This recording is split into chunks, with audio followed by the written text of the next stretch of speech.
Hey, true believers. Chris Mack coming at you today with Gentleman Ninja #1.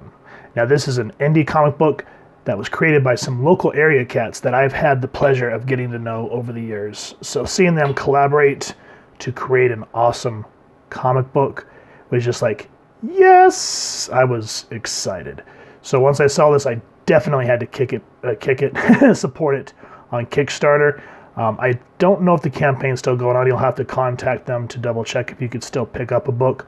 I will make sure to leave their art pages down in the description below. But before we get into this book, one thing that I want to say that was really cool is I backed it.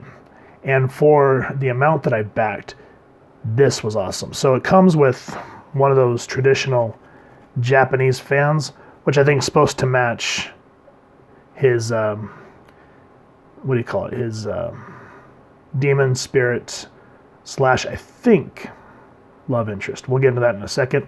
But this was beautifully made, guys. Whoever you had to build these, absolutely phenomenal. The Mrs. says that she can't wait to get this displayed when we get moved into the new house. So that was one of the things I was like, I'm going to take a break from packing boxes and I want to go over some fun comic books. It also comes with a really cool sticker. I'm always a sucker for stickers and trading cards, so heck yeah. It comes with several, like it comes with the Japanese, I think this is a press-on tattoo, the Japanese symbol for love, and then a cool little gentleman skateboard, as where if I was still like 15 or 16, this was definitely go on my skateboard. And then I'm always a fan of, hold on guys, oh, it fell on the floor. A button, so that's awesome. That's definitely going on my backpack that I carry with me every day. And then last but not least, it came with an art piece, and that is gorgeous. That is our main character, Detective Jubi, and again, his spirit / I think love interest. If I'm wrong, feel free to make fun of me down in the comments. And I believe her name is Ashima. So that is awesome. It fits in a comic plastic, so really awesome stuff there. So for what I backed, I'm really thankful for what I got. You know, you couldn't even get that for, like when I was talking about the Future State comic books, $7 for just the comic. And you're like, that's a little much. But anyway, enough gushing about the cool little stuff that came with it. I just wanted to share and show that these guys really wanted to get everyone involved and give you some cool perks. So awesome cover, really explains the character and what he's about. And if I can get the book open, we shall jump into it. So before we even dive into it, let's talk about who made this. Creator, writer, artist, Bill Anders. Colorist, Shelby Robertson, I'm so sorry, man. Letter and designs by McLean McGuire. Editor and dialogue assistant, Bill Anders. McLean McGuire and Marty McGuire. Cover by Bill Anders. The print date on this is February 2021. Now, Was is part of Bill's kind of his creative imprint. And then the CCP, these guys are really cool, so make sure if you want to check them out, they have a lot of really cool creative teams there. Check them out on social media. Now, with that said, I appreciate that immediately we open up and we get some backstory on these characters, so we're not just diving in, because that's one thing where sometimes books will just jump in on these characters' lives and you're just like, I don't get what's going on here. So this is what I was talking about when I talked about Ashima, is we see a voiceover saying, now we know about it. What we know about us is nowhere near the truth. We did not fade into history. We reshaped it. But as for history, let's be honest. You want to know about our abilities. So we learn here that these children, they're bonded to a ghost or a demon. And it says, who will provide servitude to transcend and enjoy a happier afterlife. And so we get an example of what these demons and ghosts can do for these kids that are trained up after they've been attached to them. So I don't want to give that away. I want you guys to go get this book. But what I like is in that one page we get an idea about these, for a lack of a better term, gentleman ninja. Now, what's really cool is this takes place in the 1800s, and we see a constable going down an alleyway, and we just see this noirish silhouette just crunching and eating. And something happens. So if you're a little squeamish to blood, heads up, but I'm not going to give that away. And then we jump into our main character, Detective Jubi Williams. And he wakes up in a panic. And I like the artwork, as you guys are seeing here. It reminds me of like some old school Kevin Eastman, like Ninja Turtle stuff. The very rough penciling, the very dark shadows on the faces. I miss old school comic feel like that. It just gives an extra element to it, where you actually see like the artist there just working on the canvas instead of seeing everything kind of cleaned up afterwards. The coloring just really adds to it. It looks like something you would read, like, for example, if there was color in it, this would remind me of something like an Alan Moore's From Hell or Kevin Eastman's Teenage Mutant Ninja Turtles.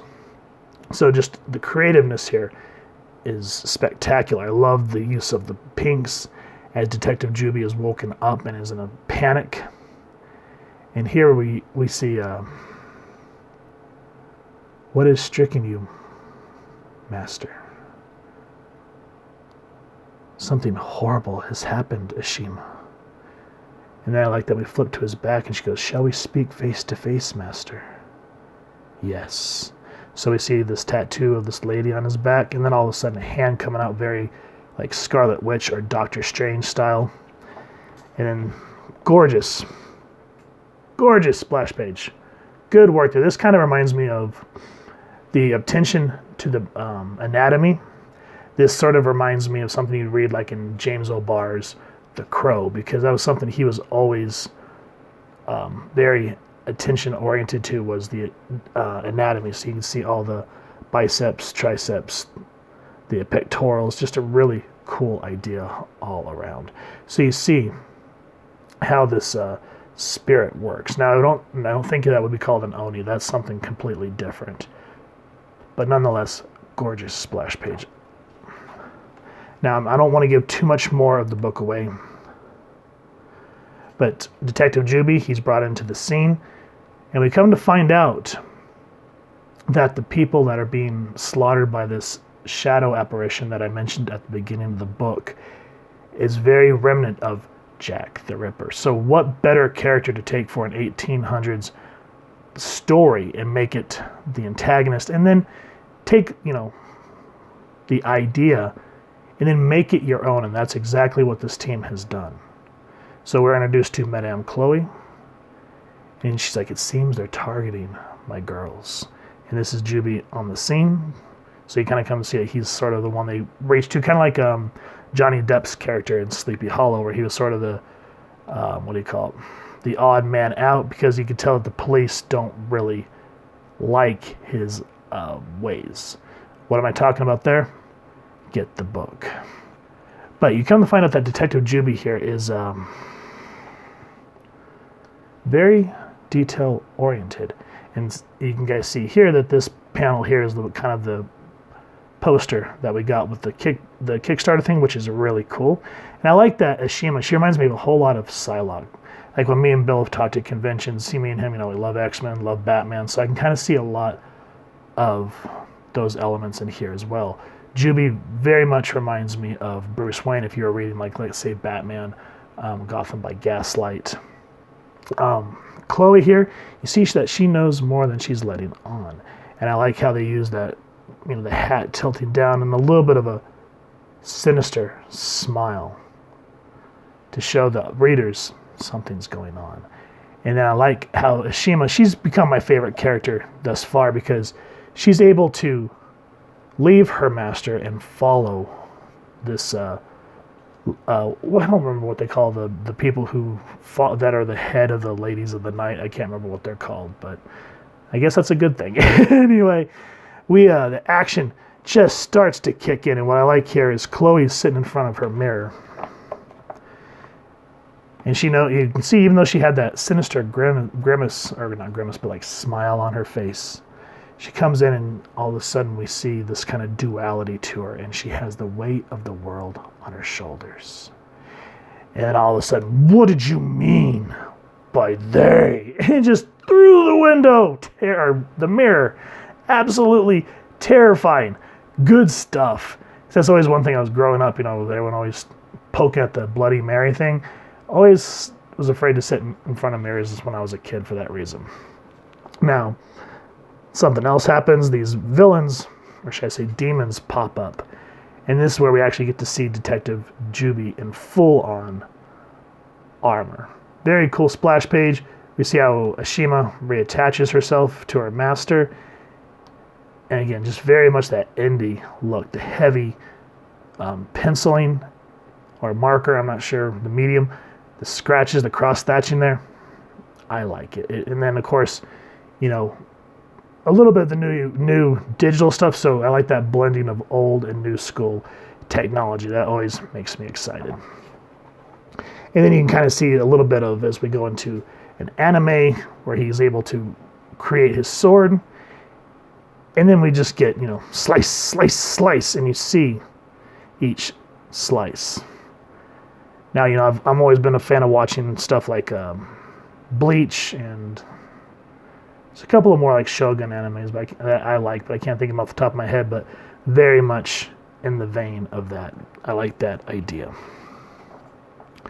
Now, I don't want to give away too much more of the story, but again, this is something that you would see in Batman, just out the window, action-oriented, story-driven, not bogged down by dialogue like in a lot of modern industry comic books. The pacing is well done.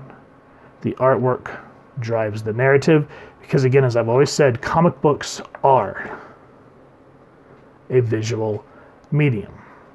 Yes, there's the writer, but you don't want to be bogged down for example, when we first are introduced to Jubi, we get a cutaway from the violence, and we just see Ashima say, "What has stricken you awake, master?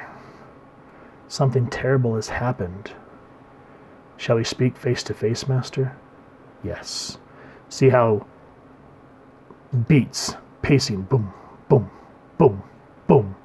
Instead of I hate to say this, but I'm not trying to bash, but this is just my personal opinion. How, let's say if you read a Brian Michael Bendis Superman comic book, it'd be like a dialogue balloon that long with 4 or 5 paragraphs in it. It slows down the story. This pacing is very fluid, very old school way of telling comic books and stuff like that. I can appreciate. And I really just enjoy the cover because it sums up who your main character is, a supporting character, and then you just get a little bit of ambiguousness to it. So yes, guys and gals, Gentleman Ninja #1. Highly, highly recommend this comic book. As I said, if you guys want to pick up a copy of this, I will make sure to leave the creators' links down in the description below, so you can reach out to them and be like, hey, is there still a chance I can get my hands on a Gentleman Ninja, because this is something that you want to have in your collection. And just on a side note, I kind of feel, I've noticed that a lot of independent creators are going more like the Kickstarter, Indiegogo route, and I've read a few of them, and they're actually very, very good. I'm not surprised, but I am, because it's actually beating out a lot of what Marvel and DC are doing, because I think people are forgetting how comics are supposed to be, where there's the story, but you don't want to get bogged down by reading. The artwork should drive the narrative, with the dialogue boxes kind of enhancing what's going on. So that's just my personal opinion. What do you guys think? If you've enjoyed this comic book, as I said, please contact the creators, see if you can get yourself a copy. And if you've enjoyed this review, we really would appreciate it if you take a moment to hit like, share, and subscribe. Helps the club channel more than you can possibly know.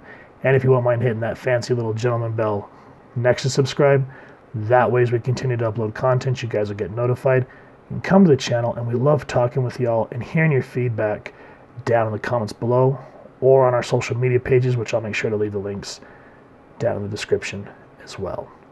So with all that said, thank you so much for stopping by. Hope you all continue to have an absolutely amazing day reading, and happy hunting, true believers.